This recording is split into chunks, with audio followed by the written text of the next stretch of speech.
மீட்பெருமாகிய இயேசு கிறிஸ்துவின் நாமத்தில் உங்கள் யாவரையும் நான் வாழ்த்தி அன்போடு கூட நான் வரவேற்கிறேன். பிரியமான என் அன்பு சகோதர சகோதரிகளே, ஆண்டவர் நமக்கு கொடுத்த வாக்குத்தத்தம் ஆதியாகமம் 28ஆம் அதிகாரம் 15வது வசனத்தை கர்த்தர் நமக்கு வாக்குத்தத்தமாய் கொடுத்திருக்கிறார். அந்த வாக்குத்தத்தத்தினுடைய பிற்பகுதியில் கர்த்தர் இப்படியாய் சொல்லுகிறார், நான் உனக்கு சொன்னதை செய்யும் அளவும் நான் உனக்கு சொன்னதை செய்யும் அளவும் உன்னை கைவிடுவதில்லை என்றார். உன்னை கைவிடுவதில்லை என்றார். இது நேற்று முதல் தேதியுடைய சாயங்கால வேளையில் இந்த வாக்குத்தத்தத்தை குறித்து நான் உங்களோடு கூட பகிர்ந்து கொண்டேன். யாக்கோபுக்கு இந்த வாக்குத்தத்தத்தை கர்த்தர் கொடுத்து, அவன் எப்படிப்பட்ட சூழ்நிலையில் இருக்கும் பொழுது ஆண்டவர் இந்த வாக்குத்தத்தத்தை கொடுத்தார், இப்படியெல்லாம் அவனை ஆண்டவர் இந்த வாக்குத்தத்தத்தை நிறைவேற்றி கொடுத்தார், அந்த வாக்குத்தத்தத்தை நிறைவேற்றுவதற்கு அவன் என்ன செய்தான் என்பதையும் கடைசியாக நான் உங்களுக்கு வேகமாக சொல்லி முடித்தேன். பிரியமான அன்பு சகோதரனே சகோதரியே, சொல்லுகிற தேவன் ஜீவனுள்ளவராயிருக்கிறார். அவர் வாக்குத்தத்தங்களின் தேவனாயிருக்கிறார். நான் சொன்னதை செய்யும் அளவும் உன்னை கைவிடுவதில்லை. இந்த உலகத்தில் நிறைய பேர் வாக்கு கொடுப்பாங்க, நான் கூடவே இருப்பேன் அப்படி சொல்லுவாங்க, நான் இதை செய்கிறேன் அதை செய்கிறேன் அப்படி சொல்லுவாங்க. நிறைய காரியங்களை பார்த்தீங்கன்னு சொன்னோம்னாக்கா அப்படி எல்லாம் நம்ம ஆற்றி தேற்றும்படியாக சொல்லுவாங்க, அழகாக பேசுவாங்க, எல்லா காரியத்தையும் செய்வாங்க.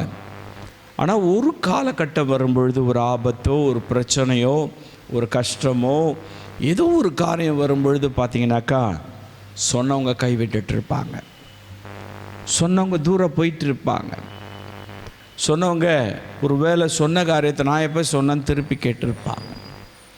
இதுதான் இந்த உலகத்தினுடைய நியதி.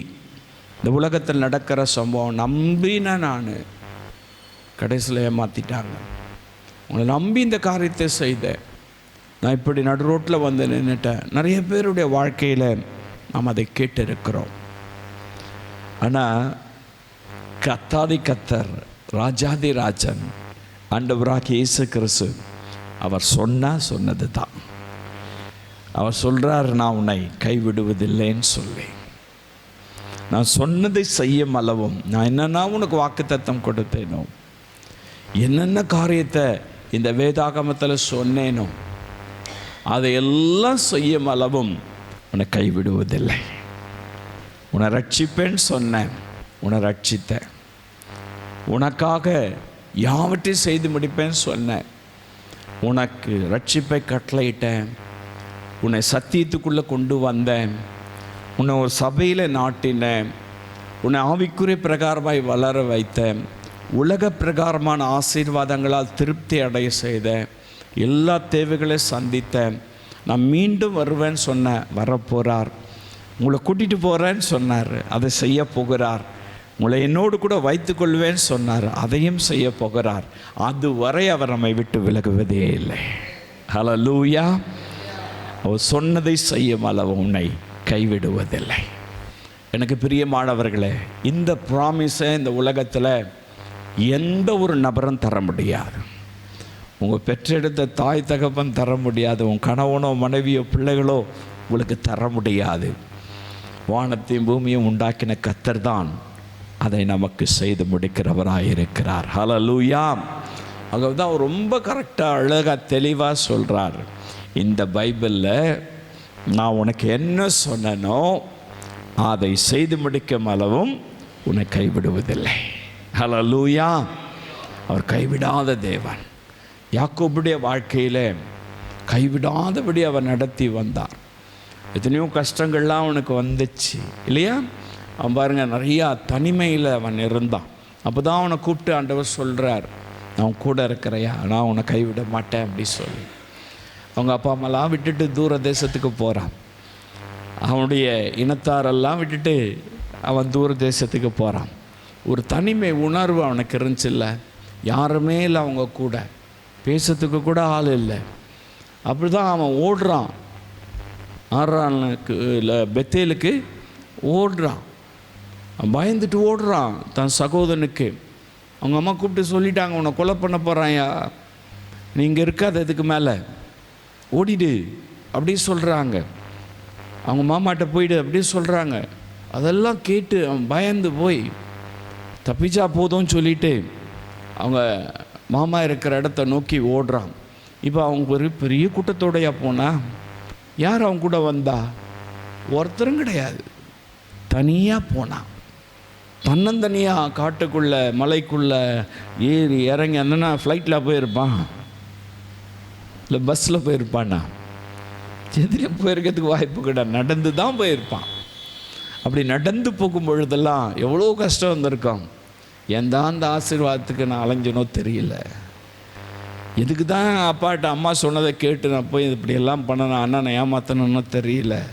அப்படியெல்லாம் அவன் யோசிச்சிருப்பான், அப்படியெல்லாம் அவன் பேசியிருப்பான், அவன் மனசுக்குள்ளே நடந்திருக்கும்.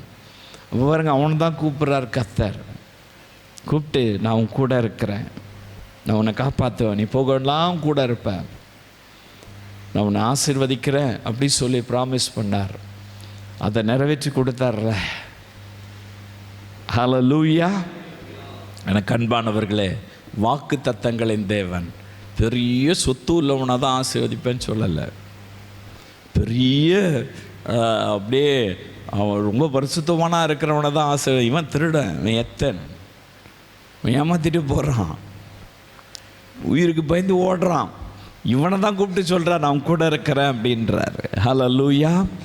அவர் வாக்கு தத்தங்களின் தேவன், அவர் வாக்கு மாறாதவர். ஹல்லேலூயா. சரி, யார் யாருக்கு என்னென்ன சொன்னார்னு பைபிளில் நம்ம பார்த்தோம்னா நிறைய பேருக்கு நிறைய காரியத்தை சொல்லியிருக்கிறார், அதையெல்லாம் அப்படியே நிறைவேற்றி கொடுத்துருக்கிறார். நான் இப்போ அவங்க தாத்தாவை பற்றி நான் சொல்ல போகிறேன். அவங்க தாத்தா யார்? ஆபிரகாம். ஹல்லேலூயா. யாக்கோபுடைய தாத்தா ஆபிரகாம்.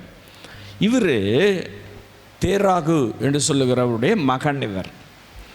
இவர் பார்த்தீங்கன்னாக்கா இந்த பொம்மை செய்வாங்கள்ல, பொம்மை எல்லாம் களிமண்ணில் நீங்கள் பார்த்துருப்பீங்க, ரோட்லலாம் கூட. இப்போ ஒரு திருவிழா, ஒரு இது ஃபெஸ்டிவல் வந்துச்சுனாக்கா மண்ணெல்லாம் மேய்ச்சி அது மண்ணெல்லாம் ரெடி பண்ணி அப்போ பொம்மை செய்வாங்க. அப்போ அந்த காலத்தில் அச்செல்லாம் இருந்திருக்காது, கையில் தான்.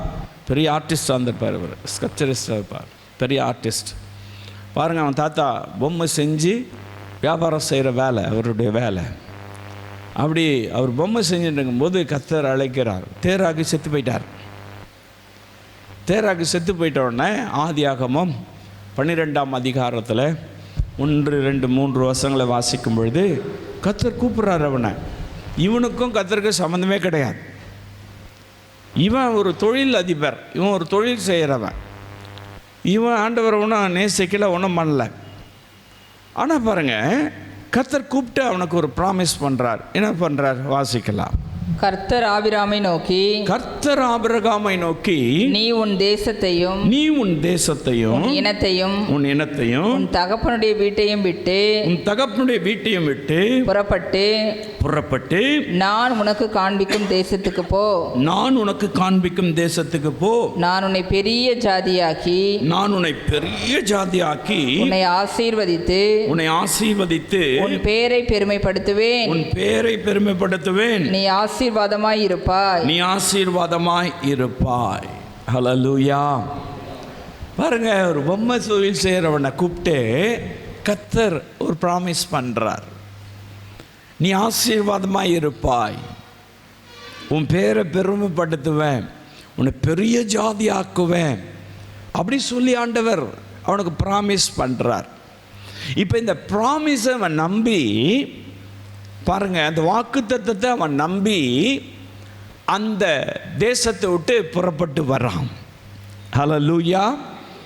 அவன் இனத்தை விட்டு, அவனுடைய குடும்பத்தை விட்டு, அவனுடைய சொந்தங்களெல்லாம் விட்டு, அவனை சுற்றி இருக்கிறவங்களெல்லாம் விட்டு கர்த்தர் காண்பிக்கிற தேசத்துக்கு தனியாக வர்றாங்க. ஹல்லேலூயா.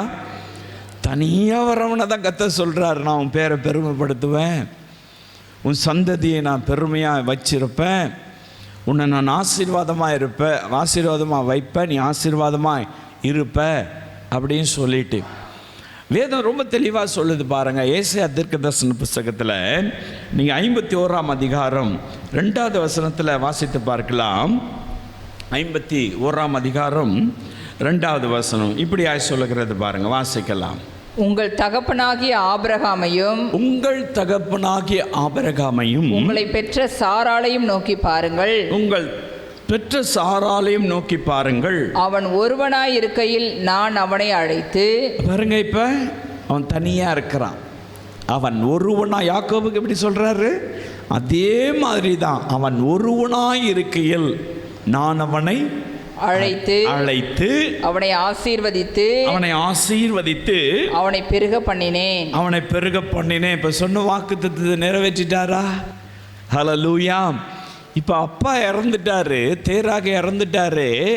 இவர் தனியா இருக்கிறாரு.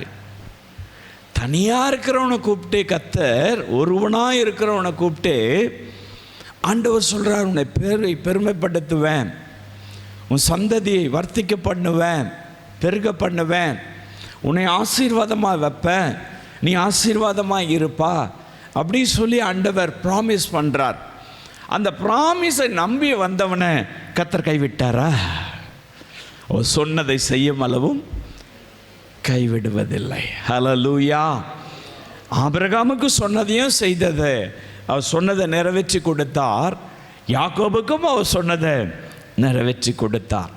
சரி, ஆபிரகாமுக்கு ஆசீர்வதிப்பேன் அப்படி சொல்லிட்டார். எப்படி ஆசீர்வதித்தார்? நீங்கள் ஆதியாகமம் 24ஆம் அதிகாரம் 1 வசனத்தை வாசிக்கலாம். ஆதியாகமம் 24:1. ஆபிரகாம் வயது சென்று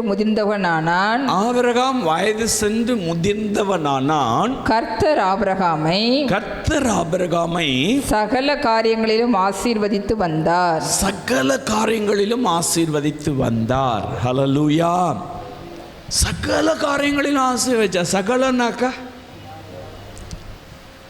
எல்லாவற்றிலும். அவன் சரீரத்தில் ஆனாலும் சரி, அவனுடைய ஆவிக்குரிய ஜீவியத்தில் ஆனாலும் சரி, அவனுடைய பொருளாதாரத்தில் ஆனாலும் சரி, ஒரு பரிபூர்ண ஆசீர்வாதம். ஹல்லேலூயா. கர்த்தர் சொல்லி அவனை அழைத்தபடினாலே, நான் உனக்கு சொன்னதை செய்யும் அளவும் உன்னை கைவிடுவதில்லை என்று சொல்லி அவர் வாக்கு தத்தங்களின் தேவன், உன்னை ஆசீர்வாதமாய் வைப்பேன், நீ ஆசீர்வாதமாய் இருப்பாய்னு ஆபிரகாமை அழைச்சாரு. அவனை சகல காரியங்களிலும் ஆசீர்வதித்தார். ஹல்லேலூயா. இவன் வரும்பொழுது எப்படி இருந்தான்? ஒருவனாயிருந்தான். ஒன்றுமே கிடையாதுங்க அவங்கிட்ட. இந்த சொல்கிறேன், பொம்மை இது விற்றுட்டு இருந்தவன் ஒன்றும் பெரிய பணக்காரலாம் கிடையாது, ஒன்றுமே இல்லை. இப்போ இவன் வரும் பொழுது பார்த்தீங்கன்னாக்கா ஆண்டவர் ஆசீர்வதிச்சப்ப எப்படி ஆசீர்வதிச்சார் பாருங்க. அதுலேயே 35வது வசனத்தை வாசிக்கலாம். 24:35. கர்த்தர் என் எஜமானை மிகவும் ஆசீர்வதித்திருக்கிறார். கர்த்தரின் எஜமானை மிகவும் வேலைக்காரன் சொல்றான், ஆபிரகாமுடைய வேலைக்காரன். கர்த்தர் என் எஜமானை மிகவும் ஆசீர்வதித்திருக்கிறார். அவர் சீமானாய் இருக்கிறார். எப்படி வரும்பொழுது ஒருவனாந்தான். ஹல்லேலூயா. கவனிக்கிறீங்களா? ஒருவனா இருந்தான், ஒண்ணுமே இல்லாதவனா இருந்தான். இப்ப எப்படி இருக்கான்? அவர் சீமானாய் இருக்கிறார். கர்த்தர் அவருக்கு ஆடு மாடுகளையும் வெள்ளியையும் பொன்னையும் வேலைக்காரரையும் வேலைக்காரிகளையும் ஒட்டகங்களையும் கழுதைகளையும் கொடுத்திருக்கிறார். ஹல்லேலூயா. சகல காரியங்களும் கொடுத்துட்டாரு. பொண்ணு வெள்ளி இதெல்லாம் வீட்டில் இருந்து எடுத்துட்டு வந்தான். ஆடு மாடு வேலைக்காரி எல்லாத்தையும் அவன் வீட்டில் இருந்து எடுத்துட்டு வந்தான். ஒன்றும் கொண்டு வரலைங்க, வெறுமையாக வந்தான், தனிமையில் வந்தான். ஒரு பரிபூர்ண ஆசீர்வாதம். ஹல்லேலூயா. இன்னைக்கு உங்களையும் கர்த்தர் அப்படி தான் ஆசீர்வதிக்க போகிறேன். இந்த வருடத்தில் ஒன்றுமே இல்லை, என்கிட்ட பேங்க் பேலன்ஸ் ஒன்றுமே இல்லை. இந்த வருஷத்தில் என் கையில் ஒன்றுமே இல்லை, வெறுமையாக இருக்கிறேன். இந்த வருஷத்தில் எனக்கு எதுவுமே எப்படி போதோ தெரியல. அப்படி யோசிக்கிறீங்களா? அவர் சொன்னதை செய்யும் அளவு உன்னை கைவிடுவதில்லை. ஹல்லேலூயா. அவர் அழைத்தவர் உண்மை உள்ளவர். ஆபிரகாமை அழைச்சு அவனை ஆசீர்வதிக்கிறேன்னு அழைச்சிட்டாரு. ஆசீர்வதிச்சாரா? அவனை திக்கற்றவனாய் விடவே இல்லை. பரிபூர்ண ஆசீர்வாதம் எல்லாவற்றிலும், சகல காரியங்களிலும். இது மட்டும் அவனுக்கு ஆசீர்வாதத்தை கொடுத்தாரு. அவனை போல விசுவாசி யாரும் கிடையாது. விசுவாசிகளின் தகப்பன். ஹல்லேலூயா. பாருங்க, அவ்வளவு ஆசீர்வாதம். அந்த விசுவாசத்தை கர்த்தர் போட்டுட்டார் அவனுக்குள்ள. அந்த நம்பிக்கை கர்த்தர் உண்டாக்கி கொடுத்துட்டார். பயப்படுறீங்களா நீங்கள்? 2025 எப்படி இருக்கும்னு சொல்லி, என் பிஸ்னஸ் எப்படி இருக்கும், என் குடும்பம் எப்படி இருக்கும், என்னுடைய ஹெல்த் கண்டிஷன் எப்படி இருக்கும், என் ஆவிக்குரிய ஜீவி எப்படி இருக்கும், எப்படி பொல்லாத காலம் சொல்கிறாங்களே எப்படி போடும், அப்படி பயப்படுறீங்களா? பயப்படாதீங்க. அவர் சொன்னதை செய்யும் அளவும் நம்மை கைவிடுவதே இல்லை. ஹல்லேலூயா, ஹல்லேலூயா. அவர் இந்த வருஷத்தில் நம்ம பரிபூர்ணமாக ஆசீர்வதிக்கப்படுறாருங்க. விசுவாசிங்க. பரிபூர்ண ஆசீர்வாதம். ஆபிரகாமுக்கு ஒன்றுமே இல்லாதவனாக தான் வந்தான். பரிபூர்ண ஒரு ஆசீர்வாதம். நான் சொல்லலை, வேதம் சொல்லுகிறது. வானமும் பூமியும் ஒழிந்து போனால் கர்த்தருடைய வார்த்தைகள் ஒரு பொழுது ஒழிந்து போகாது. ஹல்லேலூயா. அவர் வார்த்தைகள் ஆம் என்றும் ஆமேன் என்றும் இருக்கிறது. ஆசீர்வதிப்பேன்னு சொன்னார், அவ்வளோதான். தட்ஸ் ஆல், முடிஞ்சு போச்சு. சகல காரியங்களிலும் ஆசீர்வதிச்சார். வேலை இல்லையா? வேலை கொடுப்பார். பண வசதி இல்லையா? தருவார். உனக்கு எந்த கௌரவம் இல்லாமல் இருக்கிறியா? தருவார். ஹெல்த் கண்டிஷன் சரியில்லாத இருக்குதா? எல்லாவற்றையும் சரி செஞ்சிடுவார். ஒரு பரிபூர்ண ஆசீர்வாதம். குறைவாக ஆசீர்வதிக்கிறவர் அல்ல, நிறைவான ஆசீர்வாதம், பரிபூர்ண ஆசீர்வாதம். அழைத்தவர் உண்மையுள்ளவர். அவன் ஒருவனாயிருக்கும் பொழுது அவனை அழைத்து கர்த்தர் ஆசீர்வதித்தார். ஹல்லேலூயா, ஹல்லேலூயா. நீங்களும் அப்படி தானே இருக்கீங்க? யாரும் எனக்கு ஹெல்ப் பண்ணுறதுக்கு இல்லை. நான் ஒருவனாக இருக்கிறேன், தனியாக இருக்கிறேன். இந்த வருஷத்தில் கடன்காரனுக்கு நான் என்ன பதில் சொல்ல போகிறேன்? இஎம்ஐ எப்படி கட்ட போகிறேன்? இந்த வருஷத்தினுடைய காரியங்கள்லாம் எப்படி இருக்க போதோ எனக்கு தெரியல. ஒன்றும் சோர்ஸ் இல்லை, ஒன்றும் வருமானம் வர மாதிரி தெரியல. எல்லாம் அப்படியே ட்ரையாக கிடக்குது. ஒன்றுமே எனக்கு நடக்கிற மாதிரி தெரியல. அப்படி பயப்படுறீங்களா? உங்களை அழைத்த தேவன் உண்மையுள்ளவர். ஹல்லேலூயா. அவர் உங்களை தெரிந்து கொண்டிருக்கிறார். அவருடைய இரத்தத்தினாலே கழுவி உங்களை ரட்சித்து உங்களை அபிஷேகம் பண்ணி இதுவரை கர்த்தர் நடத்தி வந்திருக்கிறார். இந்த வருடத்தில் ஆபிரகாமை போல, யாக்கோபை போல ஒரு பரிபூர்ண ஆசீர்வாதம். ஹல்லேலூயா. ஒரு பரிபூர்ண ஆசீர்வாதத்தை கர்த்தர் கட்டளையிட்டார். அவர் வாக்கு தத்தங்களின் தேவன். நான் உனக்கு சொன்னதை செய்யும் அளவும் உன்னை கைவிடுவதில்லை. ஹல்லேலூயா. ரெண்டாவது ஆபிரகாம் எப்படி ஆசீர்வதிச்சாரு? வாசிக்கலாம். நீங்கள் ஆதியாகமம் புஸ்தகத்தில் 22ஆம் அதிகாரம் 14ஆம் வசனத்தில் கர்த்தர் பாருங்க, இப்போ ஆபிரகாம் ஆசீர்வதிச்சிட்டார். அவனுக்கு குழந்தை இல்லாத இருந்தது 25 வருஷம்.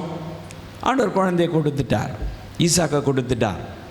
அவர் நல்ல வளர்ந்த பையனாக வருகிற சமயத்தில் திடீர்னு கர்த்தர் பேசுகிறார். ஈசாக்கை எனக்கு பலியாக கொடுத்துரு அப்படின்றார். யார்? யாக்கோபுடைய அப்பா, ஆபிரகாமுடைய மகன், ஏகபுத்திரன். பலியாக கொடுத்துரு அப்படி சொல்கிறார். இப்போ அவனுக்கு மனசெல்லாம் ரொம்ப வேதனையாக இருந்திருக்குல்ல. அப்பா இல்லை, எவ்வளோ வேதனையாக்கும், தனிமை உணர்வு இருந்திருக்கும், பயமாக இருந்திருக்கும். கர்த்தர் என்னப்பா கொடுத்தாரு, வாக்கு தத்தங்களை கொடுத்தாரு, அது கொடுக்குற மாதிரி கொடுத்து பிடிக்கினாரு. சில நேரங்கள் அப்படி தான் இருக்கும். சில நேரங்கள் ஆண்டவர் சொன்னது நிறைவேறணும்னு ரொம்ப சந்தோஷமாக இருக்குது. ஈசாக்கு பிறந்தவொன்னே ரொம்ப சந்தோஷப்பட்டிருப்பார். அவன் வளர்த்தெல்லாம் பார்த்து சந்தோஷப்படுத்திருப்பார். கட்ட சொன்னது நிறைவேற்றி கொடுத்தார், கர்த்தருக்கு ஸ்தோத்திரம். அப்படியெல்லாம் சோர்ந்து போய் கிடந்தான் ஒரு காலகட்டத்தில். இப்போ ஈசாக்கு பெற்றெடுத்த உடனே பயங்கர சந்தோஷமாக இருந்திருப்பான். மனசில் ஒரு பெரிய மகிழ்ச்சி அப்படியெல்லாம் இருந்திருக்கும். இப்போ பாருங்கள், திடீர்னு கர்த்தர் சொல்கிறாரு, உன் மகனை பலி கொடு அப்படி சொல்லிட்டாரு. இப்போ அவன் எவ்வளவு தனிமையில் அழுதுருப்பான், புலம்பியிருப்பான், மனசெல்லாம் ரொம்ப வேதனையாக இருந்திருக்கும், சந்தோஷமாக வந்திருப்பான். யோசிச்சு பாருங்கள், ஒரே ஒரு பையன், கர்த்தர் வாக்கு தத்தம் பண்ணின பையன், வாக்குத்தத்தம் பண்ணி கொடுத்த பையன் ஆண்டவர் கேட்குறார், என்ன கொடுத்துரு அப்படின்னு. பாருங்க பிரியமானவர்களே, அப்போ அவனுக்கு ரொம்ப கஷ்டமாக இருந்திருக்குல்ல, ரொம்ப வேதனையாக இருந்திருக்கும். அந்த வேதனை மத்தியில் கூட அவர் வாக்குத்தத்தம் பண்ணினவர் உண்மையுள்ளவர்னு விசுவாசித்தான். ஹல்லேலூயா. சரி, கர்த்தர் கொடுத்தார். அவர் கேட்குறாரு, அவர் எல்லாவற்றையும் பார்த்துக்கொள்வார். சரி, அவர் சொல்கிறத நான் செய்கிறேன். கர்த்தர் சொல்லிட்டார், மோரியா மலைக்கு போ, அங்கே நான் காமிக்கிற இடத்துல ஒரு பலிபீடத்தை கட்டு, இவனை கொண்டு போய் பலி செலுத்திடு அப்படின்ட்டார். உடனே என்ன பண்ணுறார், இவர் விறகெல்லாம் ஆயத்தப்படுத்திக்கிட்டார். ஈசா கிட்ட சொல்லிட்டார், நம்ம பலி செலுத்த போகிறோம்யா. யாரை செலுத்த போகிறோன்னு சொல்ல, நம்ம போய் ஆண்டவருக்கு என்ன பண்ண போகிறோம், பலி செலுத்த போகிறோம், வா அப்படி சொல்லி கையில் கூப்பிட்டுக்கினாரு. வேலைக்காரனை கூப்பிட்டுக்கினாரு. கழுதையை கட்டி சாணம் கட்டி அது மேலே விறகு கட்டை தீவட்டி எல்லாத்தையும் எடுத்துக்கின்னு கிளம்பிட்டாங்க. மலைக்கு போகிறாங்க. எத்தனை நாள் போனாங்கன்னா 3 நாள் போகிறாங்க. 3 நாள் ராத்திரி பகல் நடந்துருப்பாங்க காட்டில். அவர் காண்பிக்கிற இடத்துக்கு போகிற வரலும் அந்த 3 நாள் அவன் மனசு எவ்வளோ வேதனைப்பட்டிருக்கும், எவ்வளோ துக்கப்பட்டிருக்கும். ஆண்டவர் வாக்கு தத்தங்களின் தேவன் தானே, ஏன் எனக்கு மட்டும் இப்படி செய்கிறார், ஏன் எனக்கு இவ்வளோ வேதனை, ஏன் உனக்கு இவ்வளோ பாரம், எல்லாரும் என்ன அசிங்கமாக நினைப்பாங்களே, எல்லாம் கேவலமாக பேசுவாங்களே, எல்லாம் என்ன அப்படியெல்லாம் பேசி நீ ஆண்டவர் ஆண்டவர் ஓடனிய பார் கைவிட்டார் அப்படியெல்லாம் சொல்லுவாங்களே, அப்படி எல்லாரும் மனசில் ஓடி இருக்கும். 3 நாள் நைட் அண்ட் டே எவ்வளோ சஃபர் ஆகிருப்பார், எவ்வளோ வேதனைகளை அனுபவிச்சிருப்பார் பாருங்கள். அதில் தான் அவர் 3 நாள் போனார். போனால் கர்த்தர் காமிக்கிறது இங்கே தான் அப்படின்னு சொல்லிட்டார். போனார். அந்த இடம் வந்தவுடனே கப்பு கப்பு கப்புன்னு படப்பட படப்பட படப்படன்னு இருக்கும் இல்லை, அவருக்கு தான் தெரியும், வேறு யாருக்கும் தெரியாது. அவருக்கு ஆண்டவருக்கு மட்டும்தான் தெரியும். கர்த்தருக்கும் ஆபிரகாம் மட்டும்தான் தெரியும், மகனுக்கு தெரியாது.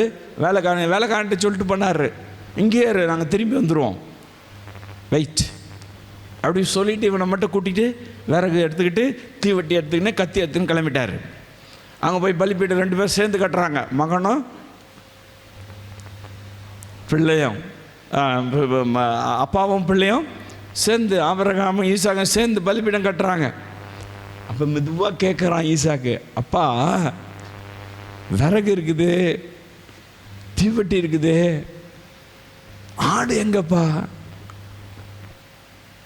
இந்த கேள்விக்கு அவனால் பதில் சொல்ல முடிஞ்சிருக்கும்னு யோசிக்கிறீங்களா? சாதாரணமாக பதில் சொல்ல முடியுமா? அவனுக்கு மட்டும்தான் தெரியும் அந்த வேதனை, அவனுக்கு மட்டும்தான் தெரியும் அந்த கஷ்டம். எனக்கு அன்பானவர்கள், இந்த வருஷத்தில் நீங்கள் எப்படி போவீங்க? உங்களுக்கு மட்டும்தான் தெரியும் உங்கள் பிரச்சனை என்னான்றது, உங்கள் குடும்ப பாரம் என்னான்றது, உங்களுக்கு நடக்கிற சம்பவம் உங்களுக்கு மட்டும்தான் தெரியும், வேற யாருக்கும் தெரியாது. ஆபிரகாமுக்கு மனசுக்கு மட்டும்தான் தெரியும்.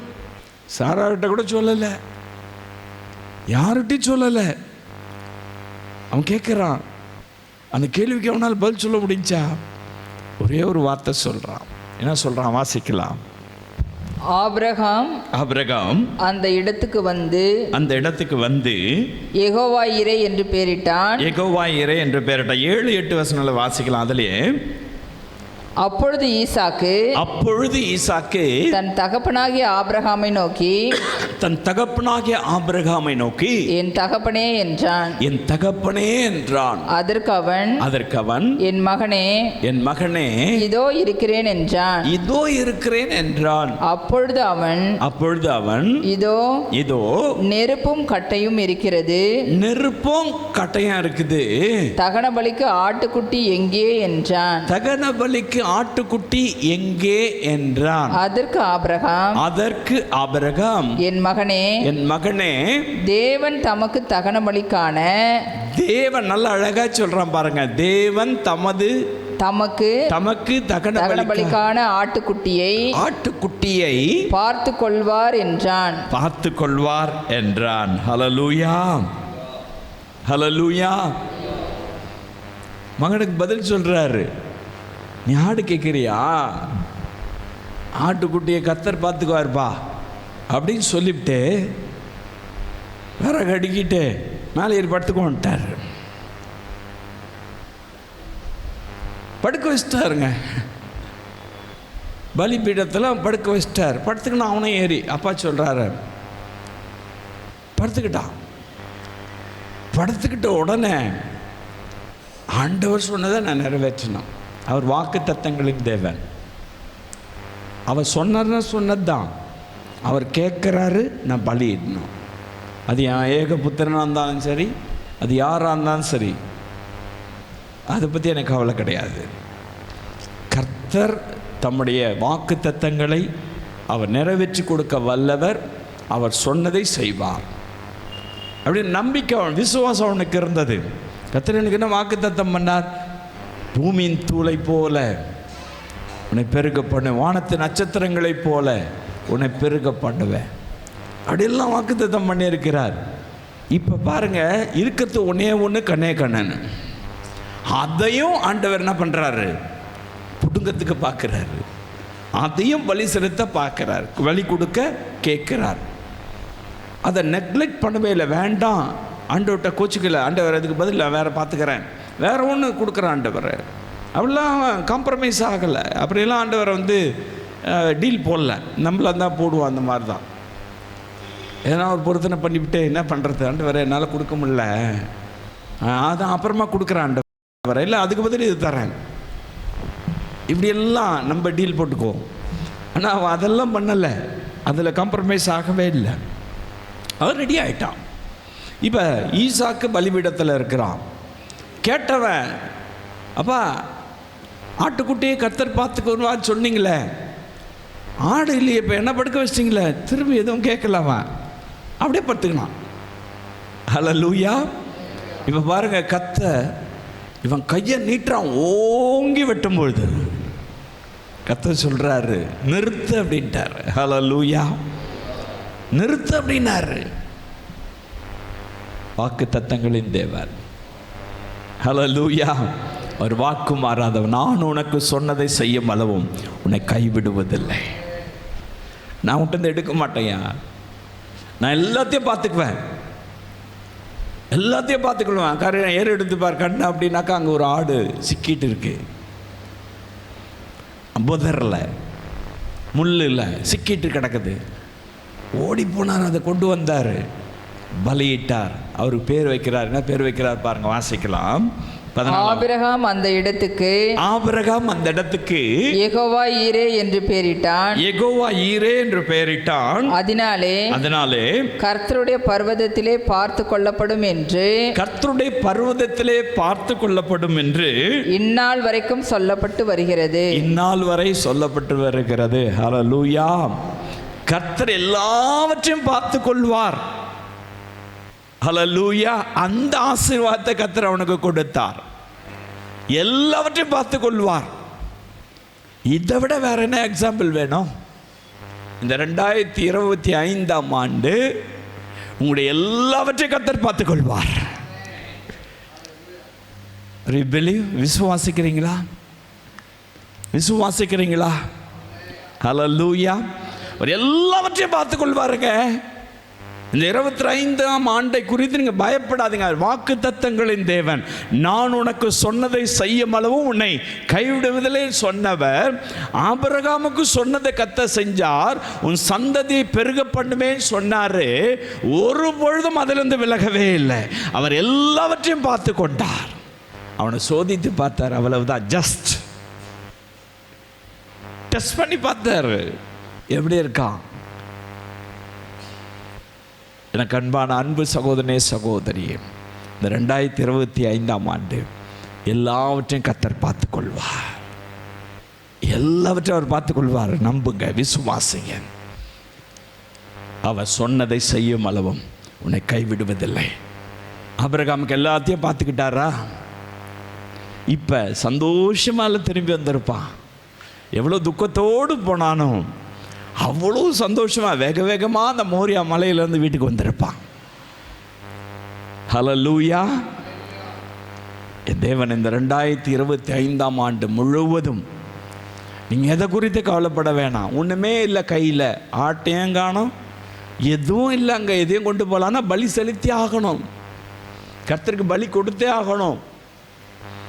எங்கேயோ வந்த ஆடு பாருங்க அங்கே மாட்டி நிற்கிது. அது ஓடாதபடி ஆண்டவர் அங்கேயே அதை சிக்க வச்சிட்டார். அவன் கண்ணு படுற மாதிரி அது இருக்குது. அதை போய் பிடிக்கிற அளவுக்கு அவன் போகிறான். அது ஒன்றும் திமிர் பண்ணல, ஒன்றும் பண்ணல. அதை பிடிச்சி கொண்டு வந்து பலி செலுத்தினான். ஹல்லேலூயா. சரி, இந்த 2025ஆம் ஆண்டு எதுக்காக நீங்கள் பயப்படுறீங்க? எந்த காரியத்துக்காக நீங்கள் அஞ்சுறீங்க? எதற்காக நீங்கள் கலங்குறீங்க? ஐயோ எல்லாம் போதே அப்படி யோசிக்கிறீங்களா? இந்த காரியம் எனக்கு பயமாக இருக்குது அப்படி யோசிக்கிறீங்களா? இது எப்படி கடந்து போக போகிறேன்னு யோசிக்கிறீங்களா? இது எப்படி முடியும்னு யோசிக்கிறீங்களா? நீ யோசிக்கவே வேணாம். கர்த்தர் சொன்னதை செய்யும் அளவும் உன்னை கைவிடுவதே இல்லை. ஆபிரகாமின் தேவன் நம்முடைய தேவனாய் இருக்கிறார்.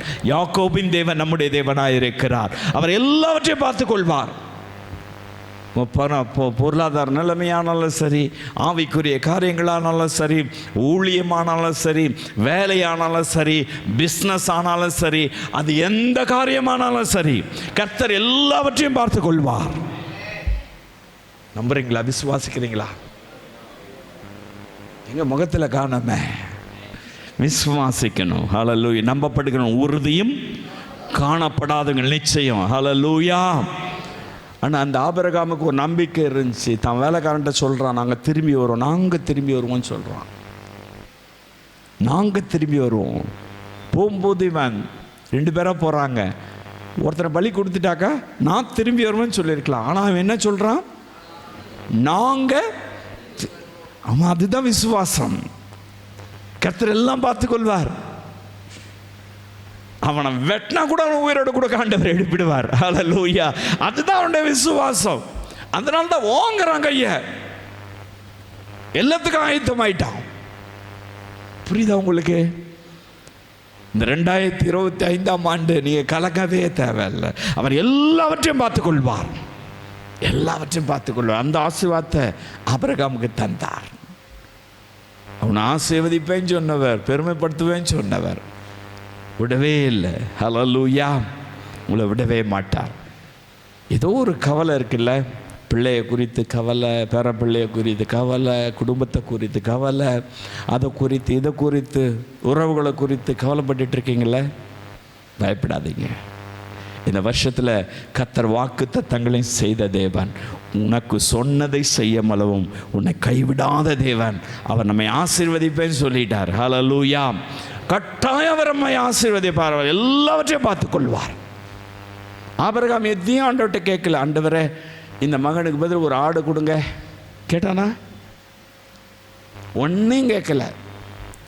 அவர் சொல்கிறத செய்துக்கு ரெடி, அவ்வளவுதான். நீங்கள் அப்போ அந்த மைண்ட் செட்டில் இருந்தால் போதும். அவர் சொல்கிறத செஞ்சால் போதும். அவர் சொல்கிறது என்ன? கீழ்ப்படி. அவர் சொல்கிறது என்ன? அதிகாலையில் எழுந்து யாக்கோபை போல் ஜெபம் பண்ணு. அவர் சொல்கிறது என்ன? யாக்கோபை போல் தாழ்மையாக இரு, கோவப்படாத. மாமா 10 முறை சம்பளத்தை மாற்றினாலும் சரி, அவன் ஏமாத்தினாலும் சரி, இந்த பொண்ணுக்கு பதில் அந்த பொண்ணை கொடுத்தாலும் பரவாயில்ல, ரொம்ப தாழ்மையாக இருந்தான். எதுவாக இருந்தாலும் ஏற்றுக்கிட்டான். ஆனால் அவர் சொன்னதை செய்யும் அளவும் கைவிடாமல் இருந்தா. அதுதான் நம்மக்கிட்டே ஆண்டவர் எதிர்பார்க்கிறார்.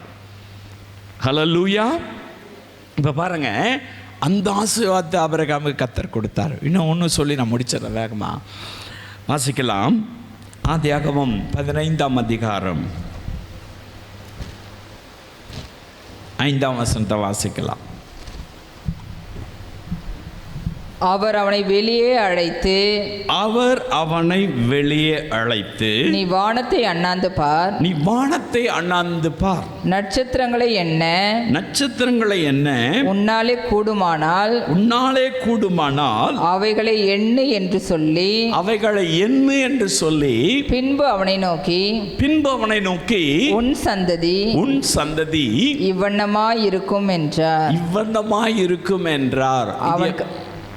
அவன் கர்த்தரை விசுவாசித்தான். அதை அவர் அவனுக்கு நீதியாக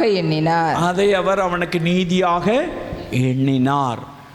எப்போ இந்த சம்பவம் நடக்குது அப்படி பார்த்தீங்கன்னாக்கா, ஆபிரகாம் வீட்டில் படுத்து தூங்கினுக்கிறார். நல்லா வீட்டுக்குள்ளே படுத்து தூங்கிட்டு இருக்கார். அப்போ கர்த்தர் வர்றாரு. கர்த்தர் வந்து பேசுகிறார். முதல் வசனத்தை வாசி பாருங்களேன். கர்த்தர் வாக்குத்தத்தம் கொடுக்கிறார். என்ன வாக்குத்தத்தம் கொடுக்கிறாரு? வாசிக்கலாம்.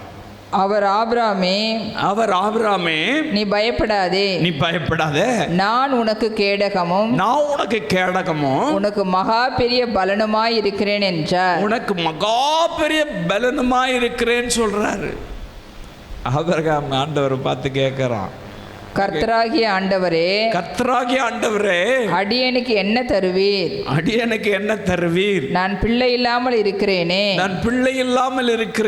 தமஸ்கு ஊரானாகிய இந்த எலியேசர் என் வீட்டு விசாரணை கர்த்தனாய் இருக்கிறானே என்றான். இப்ப பாருங்க, ஆண்டவர் சொல்றாரு, நான் உனக்கு மகா பெரிய கேடகமா இருப்பேன், பலனா இருப்பேன் அப்படி சொல்லி வாக்குத்தத்தம் பண்றாரு. அந்த வாக்குத்தத்தத்தை அவனால் ஏற்றுக்கொள்ள முடியல. இப்போ பாருங்க, ஆண்டவரை பார்த்து ஒரு கேள்வி கேட்குறான். ஆண்டவரை, நான் 25 வருஷமா காத்துனுக்கிறேன். நீங்கள் அப்போ வாக்குத்தத்தம் செஞ்சு தானே என்னை கூப்பிட்டீங்க. நான் உன்னை ஆசீர்வதிப்பேன்னு சொல்லி தானே கூப்பிட்டீங்க. இன்னைய வரையிலும் எனக்கு பிள்ளை இல்லாமல் இருக்கிறேனே அப்படி சொல்லி ஆண்டவர்கிட்ட திரும்ப கேட்குறான். அப்படி கேட்கும்போது ஆண்டவர் யோசிச்சு பார்க்குறாரு. நம்ம வாக்கு தத்தம் கொடுத்தோம்ல, அந்த வாக்கு தத்தம் வாழ்க்கையில் இன்னும் நிறைவேறாமல் இருக்குல்ல, அவனை உற்சாகப்படுத்தலாம் அப்படி சொல்லி, ஆபிரகாமே கொஞ்சம் வெளியில் வாயா, நீ வீட்டு உள்ள கிடக்கிற, ஒளிஞ்சு நிற்கிற, பயந்து நிற்கிற, பயப்படாத, வெளியில் வா, வீட்டை விட்டு வெளியில் வா, கொஞ்சம் வெளியில் வந்தால் தான் உனக்கு தெரியும் அப்படி சொல்லி, நீ சோர்ந்து போயிருக்கிற, வெளியில் வான்னு சொல்லி வெளியில் கூட்டிகிட்டு வந்துட்டார். வெளியில் கூட்டின்னு வந்து மேலே பார்த்தா வெறும் நட்சத்திரமாக இருக்குது. இதை உன்னால் என்ன கொடுமா, என்ன பார்ப்போம் அப்படின்னாரு. அவன் எண்ணி பார்த்துருப்பான். ஆண்டவர், என்னால் முடியல, அதுபோல உன் சந்ததியை பெருக பண்ணுவேன். ஹல்லேலூயா. அதை அவன் விசுவாசித்தான், அது அவனுக்கு நீதியாக இருந்தது. ஹல்லேலூயா. சில நேரங்களில் வாக்குத்தத்தம் நிறைவேறாதது போல தோணும், சோர்ந்து போயிருப்போம். ரொம்ப நாளாச்சு ஆண்டவர் சொல்லி நிறைவேறலையே அப்படி ஒரு கவலை இருக்கும். ஆபிரகாம் கூட அந்த கவலை வந்துடுச்சு, ஒரு துக்கம் வந்துடுச்சு, ஒரு கஷ்டம் மனசில் வந்துடுச்சு. கர்த்தரையே பார்த்து கேள்வி கேட்க ஆரம்பிச்சான். பார்த்தீங்களா, கர்த்தர் வந்து வாக்குத்தத்தம் செய்கிறார். நான் மகா பெரிய பலனாக இருக்கிறேன், கேடகமாக இருக்கிறேன், பயப்படாத அப்படி சொல்லி வந்து பேசுகிறேன். வந்து தூங்கி நிற்கிறான், வீட்டுக்குள்ளே சோர்ந்து போய் தூங்கிட்டு இருக்கான். நீங்கள் கூட நினச்சிருக்கலாம், எப்போ தான் இந்த பிரச்சனை முடியுமோ, எப்போ தான் நமக்கு இதெல்லாம் கிடைக்குமோ. அவங்கெல்லாம் அப்படியெல்லாம் இருக்காங்க, நமக்கு ஒன்றும் வாய்க்கலையே, சோர்ந்து போயிருக்கலாம். ஆண்டவர் வாக்கு தத்தம் செஞ்சார், ஒன்றும் நிறைவேற மாதிரி தெரியல. இவ்வளோ ஜெபம் பண்ணி பார்க்குறேன், உபவாசம் எடுத்து பார்க்குறேன், சர்ச்சுக்கு போகிறேன், அதை செய்கிறேன், இதை செய்கிறேன், ஆனால் ஒன்றும் நிறைவேற மாதிரி தெரியல, அப்படியே தானே இருக்கிறேன். வாக்கு தத்தம் கொடுக்கறதுலாம் இருக்குது. ஆண்டவரே, நீர் எனக்கு என்னத்தை தருவீர்? அவன் கேள்வி அதுதான், நீ எனக்கு என்னத்தை தருவீர்? ஹல்லேலூயா. பாருங்க, கர்த்தர் அவனுக்கு என்னத்தை தந்தா தெரியுமா?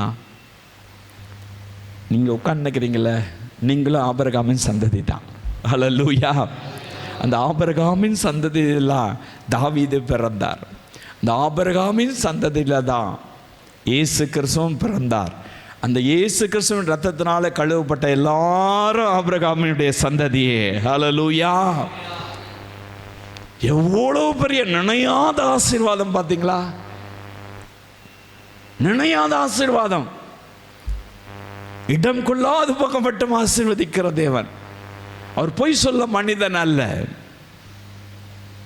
அவர் ரொம்ப தெளிவாக சொல்ற, நான் உனக்கு சொன்னதை செய்யும் அளவும் உன்னை கைவிடுவதில்லை. ஆபிரகாமுக்கு சொன்னார், உன் சந்ததியை பெருக பண்ணுவேன், நட்சத்திரத்தை போல பெருக பண்ணுவேன், கடற்கரை மணலை போல பெருக பண்ணுவேன். பண்ணாரா? ஒரு பக்கம் இஸ்மவேல் கூட்டம், ஒரு பக்கத்தில் ஆவிக்குரிய கூட்டம், கர்த்தர் கொடுத்த சுதந்திரத்தின் கூட்டம். எல்லாம் ஆபிரகாம் தான். ஹல்லேலூயா. பொய் சொல்ல மாட்டாருங்க. அவர் வாக்கு தத்தத்தில் மாறவே மாட்டார். நீங்க பைபிளை எங்க எடுத்து பார்த்துக்கிட்டாலும் சரி, அவர் சொன்னதை மாற்றிக்கொள்ளவே மாட்டார். ஒருவேளை நமக்கு அப்படி தெரியல, ஆபிரகாம் கூட அப்படிதான் தெரிஞ்சிச்சு. சோர்ந்து போய் ரொம்ப துக்கத்தோடு இருக்கிறான். அதுக்கப்புறம் அவனுக்கு உற்சாகம் வந்துருச்சு. அது விசுவாசித்தான், ஆண்டவர் சொன்னதை விசுவாசித்தான்.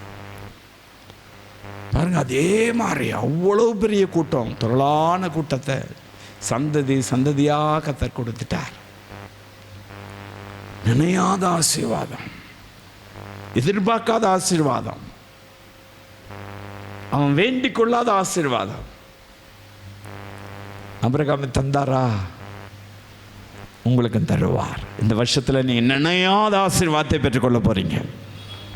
எதிர்பார்க்காத ஆசீர்வாதம், நீங்க வேண்டிக் கொள்வதற்கு மேலான ஆசீர்வாதம். ஆபிரகாமுக்கு அப்படிதான். அவன் நினைச்சு கூட பார்த்திருக்க மாட்டான், கொஞ்சம் கூட நினைச்சு பார்த்திருக்க மாட்டான். இந்த உலகத்தில் இருக்கிற அத்தனை பேரும் என்னுடைய பிள்ளைகளா இருப்பாங்கன்னு சொல்லிட்டு அவன் நினைச்சு கூட பார்த்திருக்க மாட்டான். ஹல்லேலூயா. அப்படி பெருக செய்தா. இந்த வருஷத்தில் கர்த்தர், நான் உனக்கு சொன்னதை செய்யும் அளவும் உன்னை கைவிடுவதில்லை. வாக்கு தத்தம் செய்திருக்கார்ல, நீங்கள் நினச்சி கூட பார்க்காத ஆசீர்வாதத்தை இந்த வருஷத்தில் பெற்றுக்கொள்ள போகிறீங்க. இந்த 2025ஆம் ஆண்டு நினையாத ஆசீர்வாதங்களை கர்த்தர் கொடுப்பார். அதை பெற்றுக்கொள்ளுங்க, விசுவாசிங்க. இப்போ இவன் சோர்ந்து போயிருக்கான். ஆண்டவர்கிட்ட கேள்வி கேட்குறான், எனக்கு என்னத்தை தருவேன்? நான் பிள்ளை இல்லாமல் இருக்கிறேன்னு, நீ கேடமாக இருக்கிற, நான் துர்கமாக இருக்கிறேன், நான் இப்படி இருக்கிறேன், பயப்படாத, அது இதுன்னு சொல்கிறீங்க. அதெல்லாம் இருக்கட்டும், நீங்கள் எனக்கு என்னத்தை தருவீங்க? நான் பிள்ளை இல்லாத இருக்கிறேனே அப்படி சொல்லி சோர்ந்து போயிருக்கிறான். இப்போ ஆண்டவர் வெளியில் கூட்டின்னு வந்து நட்சத்திரத்தை பார்த்து, என்னப்பா அந்த மாதிரி உன் சந்ததியை பெருக பண்ணுவேன்னு சொல்லி ப்ராமிஸ் பண்ணுறார். மறுபடியும் சொல்கிறாரு. இப்போ அவன் விசுவாசிக்கிறான். அவனுக்கு ஒன்றும் கொடுத்தல்ல, ஈசாக்கு பிறந்தல்ல, எதையும் உடனே கையில் தூக்கி கொடுத்துடல. ஆனால் இப்போ கர்த்தர் சொன்னதை என்ன செஞ்சாம விசுவாசித்தான். அது அவனுக்கு, உன் கையில் எதுவும் வந்து சேராதுங்க. எல்லாம் என்ன வானத்திலேருந்து தொப்புன்னு வந்து விழுந்துருமா? இல்லை இல்லை. ஆபிரகாம்னா அப்படி வந்து விழுந்துச்சா? எதனா நடந்துச்சா? என்ன மாற்றம் நடந்துச்சு? ஒன்றும் நடக்கலை. அதே தேவன் தான், அதே வாக்கு தத்தம் தான், அவர் தான் பேசுகிறாரு, வேற யாரும் பேசலை. எப்படி காம்ப்ரமைஸ் ஆனா? அவன் சொன்னதை அவன் விசுவாசித்தான், அது அவனுக்கு நீதியாக எண்ணப்பட்டது. ஹல்லேலூயா, ஹல்லேலூயா.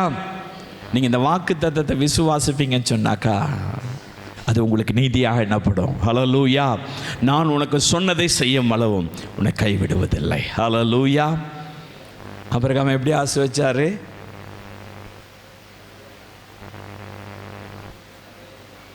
சகல காரியங்களிலும் ஆசீர்வதித்தார். எல்லாவற்றையும் அவர் பார்த்து கொண்டார். நினையாத ஆசீர்வாதத்தை கர்த்தர் அவனுக்கு தந்தார். இந்த வருஷத்தில் உங்களுக்கு இதையெல்லாம் செய்ய கர்த்தர் கிருபையுள்ளவராக இருக்கிறார். ஆண்டவருடைய சமூகத்தில் நம்மை தாழ்த்தி ஒப்பு கொடுக்கலாமா?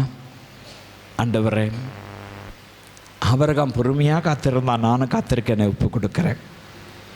அவனுக்கு நீங்கள் நினையாத ஆசீர்வாதத்தை தந்தீங்க, அவன் ஆச்சரியப்படும்படியான ஆசீர்வாதத்தை தந்தீங்க. ஆண்டவர், அது மாத்திரம் இல்லை, அவனுக்காக எல்லாவற்றையும் நீங்கள் பார்த்து கொண்டீங்க. ஆண்டவரே, சகல காரியங்களிலும் அவனை ஆசீர்வதிச்சிட்டீங்க.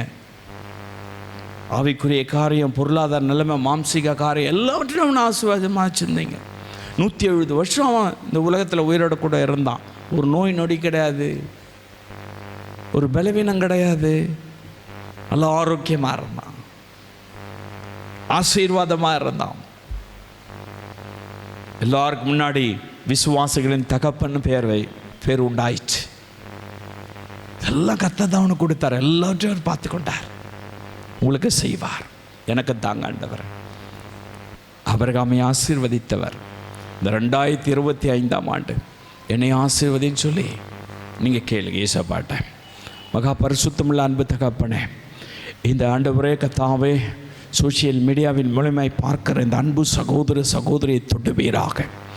அவருடைய வாழ்க்கையில் காணப்படுகிற எல்லா காரியங்களையும் மாற்றி நீர் ஆண்டவரை சொன்னதை செய்து அவர்களை மகிழ்ச்சியாக்கும்படி, அவர்களை ஆசீர்வதிக்கும்படியாக நான் ஜெபிக்கிறேன்.